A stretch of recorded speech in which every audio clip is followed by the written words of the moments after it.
Alors, la boxe française, elle a les deux. On fait du pied-point. Donc là, ce qu'on a vu, là, c'est juste les techniques qu'on pourrait retrouver en anglaise. Il y a direct le crochet, l'uppercut. Et ensuite, on a les techniques de pied, fouetter, chasser, les revers, enfin voilà. On travaille sur deux distances qui sont différentes. On travaille sur la distance de pied et la distance de poing. Donc le travail est un petit peu différent. Ça nécessite plus de mobilité. On n'a pas les positions comme en anglaise où on reste face à face. Nous, ça ne peut pas exister. Donc on est toujours en déplacement, beaucoup de déplacements. On ne reste pas en ligne. Sur une attaque de pied, on se déplace, on tourne autour, c'est plus intéressant. La première chose en boxe française, ce qu'on apprend ici, c'est aux élèves de ne pas se faire toucher. En fait, ça fait partie des fondamentaux de la boxe française. Je ne suis pas touché, je touche et je ne suis pas touché. Voilà. Après, il y a je feinte pour toucher. Bon, ça, c'est d'un niveau supérieur. Mais globalement, les bases, c'est je ne suis pas touché, je touche.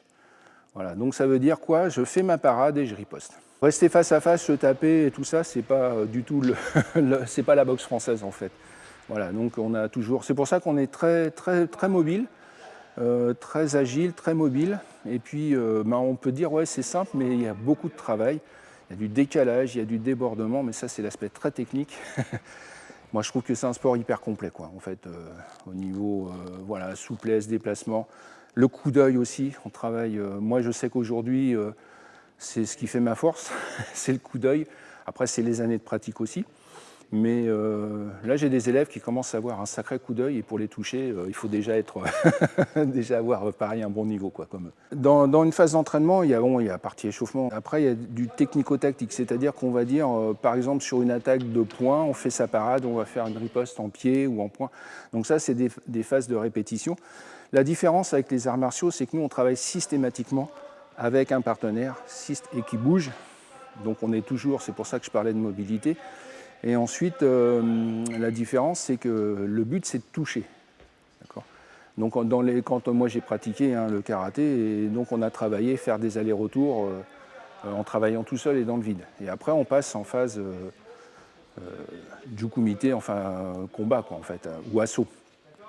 Nous, dès le départ, les élèves, même les plus petits, sont mis en opposition tout de suite. Ils ont déjà un partenaire d'entraînement, donc qui va travailler. Et comme on est mobile, c'est plus difficile déjà de...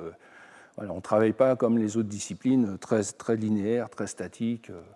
Nous, c'est toujours en déplacement. Voilà. Ce qui fait aussi le succès du club, c'est l'ambiance du club.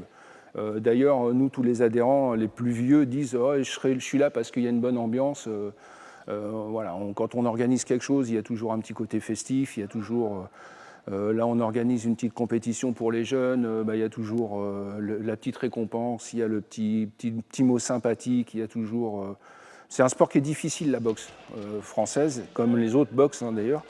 Et si on était rigide, je pense que ça ne marcherait pas. Voilà. Donc il faut savoir aussi faire des entraînements durs, mais avec une partie un petit peu, on plaisante, on se charrie. Voilà. Moi, j'aime bien pratiquer aussi l'autodérision. Vu mon grand âge, je peux me le permettre. Et en fait, ouais, c'est ce qui fait que le club marche bien, quoi.